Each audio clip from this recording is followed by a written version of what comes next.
When did being a good friend completely backfire? My friend Autumn asked me to hang out with her during her overnight shift at the pawn shop because there'd been 3 robberies at other shops in the area this month, and an employee was killed at the last one. I got there at 9 as the last customer was leaving, and Autumn was locking the front door, explaining we'd only buzz in people who had items on them. The buzzer went off for the first time at 10:30. When Autumn buzzed the man in, he walked up to the counter with this big smile, saying he needed quick cash for a family emergency and had electronics to sell. But something felt off about how he kept looking around the shop instead of at us while he talked, memorizing where all the cameras were. While Autumn examined his old laptop, the man walked around the shop, stopping at the case with the guns, asking if those were real. Autumn said yes, but they kept them locked, and he nodded, then asked about the jewelry case, the electronics section, like he was cataloging everything valuable. He came back to the counter and after a minute, asked how much cash the shop kept on hand for buying items. When Autumn looked up nervously and said it varied, he asked if we knew about Luna, the employee who died last week. The way he knew her name made my skin crawl because it hadn't been released in the news. Autumn's hands started shaking and she said no, we didn't know her. He said that was good because it would be traumatic to lose a friend that way, bleeding out behind the counter while the safe was being emptied. Neither of us had heard that detail, and Autumn asked how he knew that. He smiled and said he paid attention to things. He asked if we were alone in the shop, and when Autumn said the owner checked the cameras remotely, he looked directly at each camera and counted them out loud, then said cameras didn't help Luna.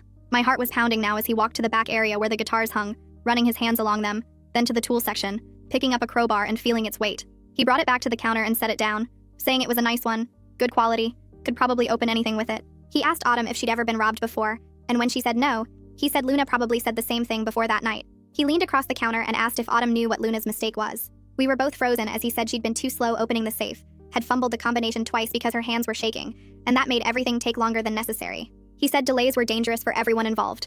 Autumn's hand moved toward the silent alarm, but he grabbed her wrist, not hard but firm, and said Luna had tried that too, but the police took 12 minutes to arrive. He let go and stepped back, saying he needed to make a withdrawal from the safe, all the cash, and the good jewelry from the case.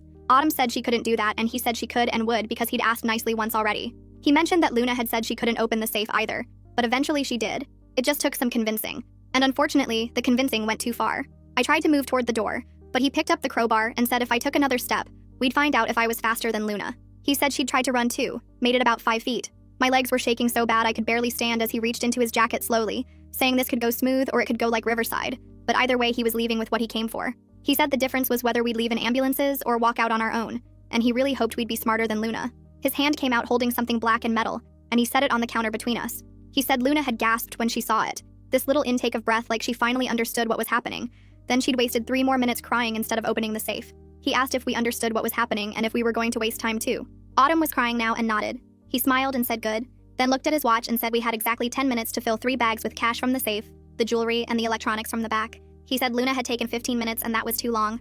That's why things went badly. He started counting down from 600, his voice steady and calm, and told Autumn she better hurry because he really didn't want this to end like last time. She ran to the safe with shaking hands while he kept counting, 597, 596, and pointed the black metal thing at me, saying I should probably help her unless I wanted to find out what happened after Luna ran out of time. I rushed over to Autumn, who was spinning the dial with her fingers slipping on the metal, 590, 589, and grabbed her wrist to stop the shaking. The combination wouldn't work if she kept missing the numbers, so I held her hand steady while she tried again, 18 right, 32 left, and my legs felt like they might give out, but I forced myself to stand. 584, 583, and I had to move, had to do something. So I went to the electronics section and started pulling tablets off the display hooks. The expensive ones were locked with security cables, but I grabbed what I could reach, 2 iPads that weren't secured, some portable speakers, trying to look busy while keeping him in the corner of my eye. He was standing by the counter still counting in that calm voice, 578, 577, watching Autumn work the dial and the safe finally clicked at 573. Autumn yanked the door open and started grabbing stacks of bills with both hands, shoving them into the canvas bag he'd pointed to on the counter. Her movements were jerky and desperate, 20s flying everywhere, and I noticed how his eyes kept moving between us and the front door like he was checking for trouble. His left hand stayed on that black metal thing while his right hand tapped against his leg with each number he counted. I moved to the jewelry case next and fumbled with the sliding door on the back, my fingers not working right, and started grabbing the gold chains from the top row. The whole time I was trying to look scared, which wasn't hard since I was shaking so bad I could barely hold anything, but I was also memorizing everything about him. There was this long scar on his left forearm that looked old and white against his skin, and he counted with this weird pattern where he'd pause every 10th number like he was marking time. 545, 544, and I grabbed a display stand full of rings, then noticed how the overhead camera was positioned. If I turned the stand just right when I set it down, it would catch his face perfectly. When he leaned over to check what we'd packed, so at 541 I angled it while pretending to organize the jewelry I was stuffing into another bag. He didn't notice because he was watching Autumn drop a bundle of 50s that scattered across the floor behind the counter, bills sliding under the safe, and she started crying harder as she got on her knees to gather them up. The shop phone started ringing. this loud, old-fashioned bell sound that made us all freeze, and he waved that metal thing at us to ignore it while it rang 8 times before going to voicemail. I used the noise to cover me, slipping my phone from my back pocket into my apron pocket, turning the brightness all the way down with my thumb, while pretending to adjust the bags I was filling. 5:22, 5:21, and the phone finally stopped, but my hands were still in my apron, trying to unlock my phone without looking at it. Autumn stood up with the dropped money and knocked over another stack, bills flying again, and she made this broken sound as she scrambled to pick them up. I told her it was okay. We had time, even though we were at 5:10 and my heart was pounding. So hard I thought I might pass out. She nodded and kept stuffing money into the bag, her whole body shaking, and I went back to the electronics by the door, organizing them in neat stacks while my fingers found the emergency button on my phone screen. 5:05, 5:04, and I managed to type just the address and the words robbery armed before my thumb found what I hoped was the send button, all while arranging laptops in the third bag. He looked right at me then and said we better hurry up, because Luna only made it to 300 before things got messy, before she stopped being helpful. His voice was still calm, but there was something underneath it now, and I grabbed the most expensive laptops from the display, 2 MacBooks and 3 Dell gaming laptops that together were worth thousands. My stomach was churning and I could taste bile in my throat, but I kept moving, kept packing, while he counted 478, 477. At 4:50, I caught his reflection in the glass of the front door and saw something dark outside, maybe a truck or SUV parked at an angle where the cameras wouldn't see it well. The reflection wasn't clear, but I could make out part of a license plate, maybe starting with 7 or J, hard to tell backwards in the glass, and what looked like mud splattered on the bumper. 441, 440, and Autumn finished emptying the safe, turning to help me with the jewelry case, her whole body trembling like she had a fever. I whispered that she was doing good. We were almost done. Just keep going. And she nodded while grabbing gold bracelets and watches from the case. 432, 431, and we worked side by side filling the bags while he kept counting in that steady rhythm, his finger still tapping against his leg, that scar on his arm catching the fluorescent lights every time he moved. He walked around the counter at 425, moving toward the safe to check it himself, and I bumped hard into the jewelry display while backing away from him. The whole case shifted and one of the overhead cameras tilted down, now pointing right at the counter area, but he was bent over looking into the empty safe and didn't see what I'd done. 422, 421, and he stood up asking if there was more cash anywhere else in the shop. Autumn's voice cracked when she said the register only had about $200 from today's sales. He told her to get it. Every second counts like it did for Luna, and she ran to the register while he watched her fumbling with the keys. My phone buzzed in my apron pocket and I started coughing loud, these harsh barking sounds while grabbing bubble wrap from a shelf and dropping it on the floor. The plastic popped under my feet as I pretended to stumble, the noise covering any other sounds while I acted scared and clumsy. 410, 409, and he came closer to inspect what we'd packed, leaning over the bags near the door. The smell of cigarettes mixed with something chemical, maybe paint thinner or gas, came off his clothes, and I saw his work boots had this weird red mud caked on them, the kind you see at construction sites. 405, 404, and he made Autumn show him each bag's contents one by one, while I stood frozen by the door trying not to throw up. He rifled through the electronics, nodded at the jewelry, but frowned at the cash bag saying it looked light, asking if we were hiding anything. 398, 397, and I told him that was everything from the safe and register, that the owner makes deposits every evening before closing. He stared at me for what felt like forever, his eyes narrow and calculating, before finally accepting this at 390, 389, 388, and he told us to move all 3 bags right by the door, then ordered us to stand behind the counter with our hands where he could see them.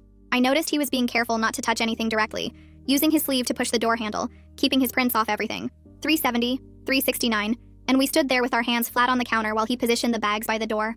At 350 exactly, he stopped counting and explained what would happen next, his voice calm like he was giving directions to the grocery store. He'd leave with the bags, we'd count to 200 before moving, and if we came outside or called anyone before then, we'd end up like Luna. Autumn grabbed my hand and squeezed so hard I thought my fingers might break, both of us shaking while he talked. 345, 344, and he picked up all 3 bags, slinging 2 over his shoulder and carrying the third while backing toward the door. The black metal thing stayed pointed at us the whole time, never wavering even as he managed the door with his elbow. Just before stepping outside, he paused and said Luna's last words were, "Please don't," and he really hoped he wouldn't hear those words from us tonight. 338, 337, and the door swung shut behind him, the little bell above it ringing once. We stood completely still behind that counter, both of us counting silently in our heads while tears ran down Autumn's face and dripped onto the glass. 1, 2, 3, and I could feel her whole body shaking through our joined hands, her breathing coming in these short gasps. 10, 11, 12, and I watched the door, terrified he'd come back, that this was some kind of test. 25, 26, and Autumn made this small whimpering sound but didn't move, didn't let go of my hand. 50, 51, and my legs were shaking so bad I had to lean against the counter to stay upright. 75, 76, and I could hear a vehicle starting outside, the engine loud in the quiet night. 100, 101, and the sound faded as he drove away. But we kept counting, neither of us brave enough to move yet. 125, 126, and Autumn's grip on my hand loosened just a little, but we stayed frozen. 150, 151, and I started to turn my head toward her but stopped, scared any movement might bring him back. 175, 176, and we were almost there. almost at 200, 190, 191, and I could feel my heart pounding so hard it hurt. 198, 199, 200. My hand shot to the shop phone and I punched 911 while Autumn dropped into the chair behind the counter, her whole body just folding in on itself. The dispatcher answered and I managed to get out that we'd been robbed at gunpoint at the pawn shop on Riverside, that we were safe now but needed police right away. I remembered the text I'd sent earlier and told them about that too, while Autumn sat there staring at nothing, her face completely white. The dispatcher kept me on the line asking questions, but I could barely focus because my hands wouldn't stop shaking, and I kept looking at the door expecting him to come back. Autumn pulled out her phone with trembling fingers and called Christina, our owner, and I heard her voice crack as she tried to explain what happened. I moved to the front door and turned the lock, flipping the open sign to closed, then checked it 3 more times because I couldn't trust my own hands. We both knew not to touch anything he might have touched, so we just stood there behind the counter waiting, Autumn still in the chair and me pacing back and forth. 8 minutes felt like 8 hours before the first patrol car pulled up outside with its lights flashing, and 2 officers pounded on the door shouting police. I made them show their badges through the glass before unlocking it because I was still so scared it might be him coming back somehow. The moment I opened that door, the shop filled with officers, 4 of them, then 6, all asking questions at once and checking the back rooms with their hands on their weapons. They separated us right away to get our initial statements, one officer taking me to the back office while another stayed with Autumn up front. I told the officer everything I could remember about the robber, the scar on his left arm, how he counted in that weird rhythm tapping his finger, the work boots with red mud on them, and the partial license plate I'd seen through the door.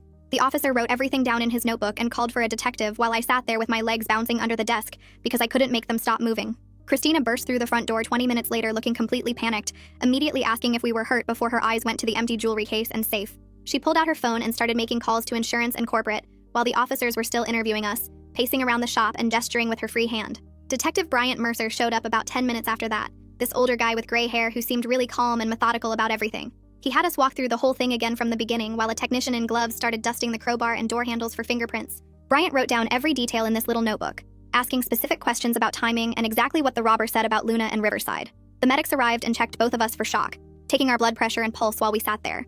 Autumn's blood pressure was way too high, and they wanted to take her to the hospital, but she kept shaking her head saying she just needed to go home, that she'd be fine. Bryant asked us more about the Riverside reference and how the robber knew Luna's name, making notes when we explained he knew details about her death that hadn't been in the news. He said this connected to an ongoing investigation they'd been working on for weeks, and that our information was really helpful. Christina started asking why we didn't hit the silent alarm sooner, her voice getting frustrated, and I had to explain how he'd grabbed Autumn's wrist when she tried to reach for it. Christina looked like she wanted to say more, but stopped when she saw Autumn starting to shut down completely, just staring at the floor and not responding to questions anymore. Brian gave us both his business cards and said detectives would follow up tomorrow with photo arrays to see if we could identify him. He told us not to talk to any media if they showed up and that someone from victim services would contact us about counseling and support. The whole shop felt different now, like something bad was stuck in the air, and I kept seeing that black metal thing in my mind every time I blinked. Autumn's sister showed up to get her, and basically had to hold her up as they walked to the car because her legs weren't working right. I sat in my own car for 10 minutes before driving because my hands were shaking too bad to grip the steering wheel properly. The police tape across the door made the shop look like a crime scene from TV, except this was real, and we'd been right in the middle of it. Bryant had said we did everything right, that we stayed calm and got out alive, but I didn't feel calm at all. My whole body felt like it was vibrating and I couldn't stop checking my mirrors on the drive home, sure I'd see him following me. The apartment felt too quiet when I got there, and I checked every lock twice, then moved a chair in front of the door even though I knew it was stupid. I couldn't eat anything because my stomach was in knots, and when I tried to watch TV, I kept seeing his face and hearing that countdown. Sleep wasn't happening at all that night. Every little sound made me jump and I kept replaying everything wondering what we could have done differently. The sound of car doors slamming outside made me jump so hard I knocked over the water glass on my coffee table. Every noise felt like him coming back to finish what he started. My phone buzzed and it was Autumn texting that her sister Tina was on her way to get her from the shop. I texted back that I'd wait to make sure she got picked up okay. 20 minutes later, Tina's car pulled up and I watched through the shop window as she basically had to hold Autumn up, her legs not working right from the shock. Autumn looked so small and broken as Tina helped her into the passenger seat, rubbing her back and talking to her in that gentle voice people use with trauma victims. I walked to my own car and sat there for a minute, my hands shaking so bad I could barely get the key in the ignition. The drive home should have taken 15 minutes, but I had to pull over twice. Once at a gas station where I threw up in the parking lot, and again when my vision got blurry from tears, I didn't even know were coming. Other cars honking behind me at a green light I didn't see change made me realize I was stopped in traffic, just sitting there frozen. When I finally made it to my apartment, I sat in the parking lot for another 10 minutes before going inside, checking every shadow and corner like he might be waiting. Inside, I locked the deadbolt, the chain, even pushed a chair against the door which I knew was stupid but couldn't stop myself from doing. That night was the longest of my life. Every car door, every footstep in the hallway, every creak of the building made me bolt upright in bed. I kept seeing his face when I closed my eyes, that calm expression while he counted down and hearing those numbers in my head. 597, 596, over and over. Around 3 in the morning, I gave up trying to sleep and just sat on my couch with all the lights on, checking the locks every hour and looking out the peephole anytime I heard something. My phone rang at 8:30, and I almost didn't answer the unknown number, but it was this woman named Sierra Rogers saying she was a victim advocate with the county. She explained that Detective Bryant had referred us for services and asked how I was doing, which made me laugh in this broken way because how do you answer that after something like this? Sierra said that was a normal reaction and offered to help with counseling referrals, time off work documentation, anything we needed to process what happened. I told her yes immediately because I knew I wasn't okay. My hands were still shaking and I hadn't eaten anything since before the robbery. She gave me 3 therapist names who specialized in trauma and said she'd call Autumn too, then mentioned there would be next steps with the investigation that Bryant would explain. Bryant called an hour later asking if Autumn and I could come to the station that afternoon to look at photo arrays. He said they had some leads and needed us to see if we recognized anyone, that it was important to do it while our memories were fresh. I texted Autumn and she said she'd go if I went with her, that she couldn't do it alone. We met at the police station at 2, both of us looking rough with dark circles under our eyes and that jumpy way trauma victims move. Bryant took us to separate rooms first, explaining we had to do the identifications independently so we couldn't influence each other. He put 6 photos in front of me, all similar-looking men, and told me to take my time, look carefully, and only identify someone if I was certain. My eyes went straight to number 4, and my whole body tensed up because it was him. That scar near his eye, the way his mouth curved when he wasn't quite smiling, those dead eyes that had watched us while counting. I pointed at the photo and Bryant asked if I was sure and I said yes, absolutely, that was him. He had me sign and date the photo array and initial next to number 4, then asked me to wait while Autumn did hers.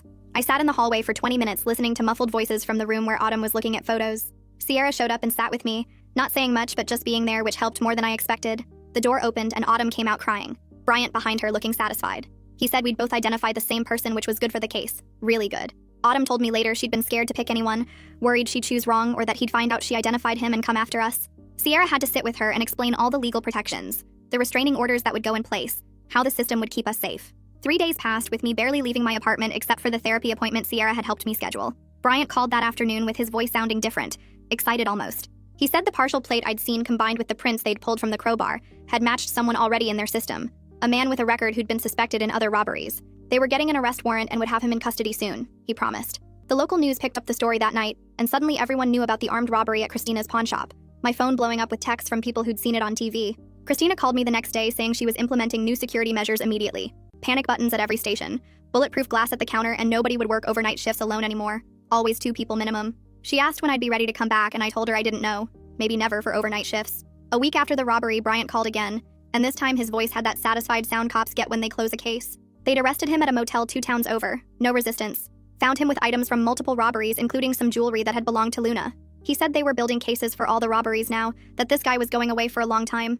Autumn texted me that night saying she'd talked to Christina about not working nights anymore, and Christina had agreed to move her to day shifts only without cutting her hours or pay. I decided to reduce my hours too. Told Christina I'd only work when other employees were there. No more solo shifts ever. She understood and said whatever we needed to feel safe, the company would work with us. 3 weeks later, we had to go to court for the preliminary hearing, which meant seeing him again, sitting in the same room while lawyers talked about evidence. Autumn and I sat together in the gallery, Sierra between us, as they brought him in wearing orange and shackles. He looked smaller somehow, less terrifying in chains. But when his eyes swept the courtroom and landed on us, that same cold look was there. The prosecutor laid out the evidence, the fingerprints, the partial plate, items from Luna's robbery found in his motel room, our identifications. His lawyer said he was pleading not guilty, but even from where we sat, we could tell it was just going through the motions. The evidence was overwhelming, and everyone in that courtroom knew it, especially him. 2 days after the hearing, Raymond Boyd called us to his office downtown, where he had this huge desk covered in case files and legal books. He walked us through the charges one by one, pointing at documents while explaining armed robbery with a deadly weapon carried 20 to life,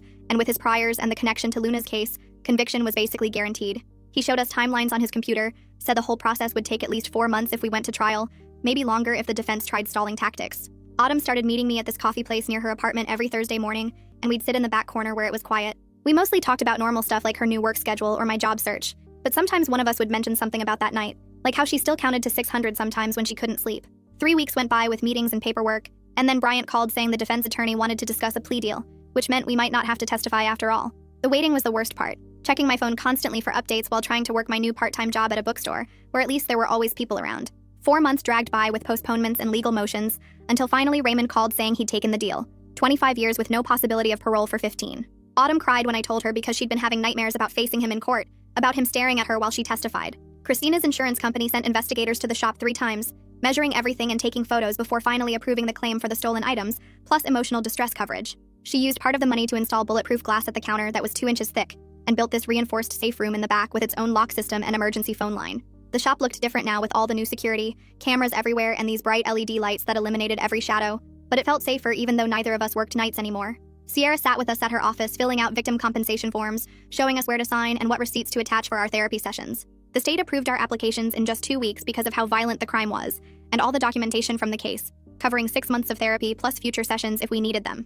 I'd been seeing my therapist every week, working through the panic attacks that hit me in crowded places, and the way I still checked every exit when I entered a room. 6 months after that night, my phone buzzed with a text from Autumn saying she'd just finished a whole shift without her hands shaking once, without checking the door every 5 minutes. I was stocking shelves at the bookstore when I read it, and had to go to the bathroom to cry, because it was the first real sign we were getting better. The sentencing hearing was scheduled for a Tuesday morning, and we both had to give victim impact statements, which meant standing up in court and explaining how the robbery changed everything. I wrote mine out on index cards, practicing in front of my bathroom mirror until I could say it without my voice breaking. Autumn went first, talking about the nightmares and the therapy, and how she couldn't even walk past the pawn shop anymore without feeling sick. Then I stood up and told the judge about the panic attacks, and the way I still heard his counting sometimes, how I'd had to change jobs because I couldn't handle working with cash registers. The judge listened to everything, looked at him sitting there in his orange jumpsuit, and upheld the 25-year sentence plus mandatory mental health treatment during incarceration. We walked out of the courthouse into the bright noon sun, and Autumn suggested this sandwich place around the corner where we could sit outside. Over turkey clubs and iced tea, we talked about everything except the hearing at first. Then Autumn said something about how his counting had finally stopped in her head during the testimony. I realized mine had too, that standing up there and saying it all out loud had taken away some of his power over us. We sat there for 2 hours, ordering dessert we didn't really want just to keep sitting in the sun, and for the first time since that night, we both took full, deep breaths without our chests feeling tight. The robber was going to be locked up until we were both middle-aged, unable to hurt anyone else, unable to count down from 600 while someone cried and shook. We were different now, changed in ways we were still figuring out, but we'd survived and that had to count for something. Well folks, that was definitely a journey. Appreciate you being here and wondering through it all with me. Until we meet again, take care. Like the video, it helps more than you think.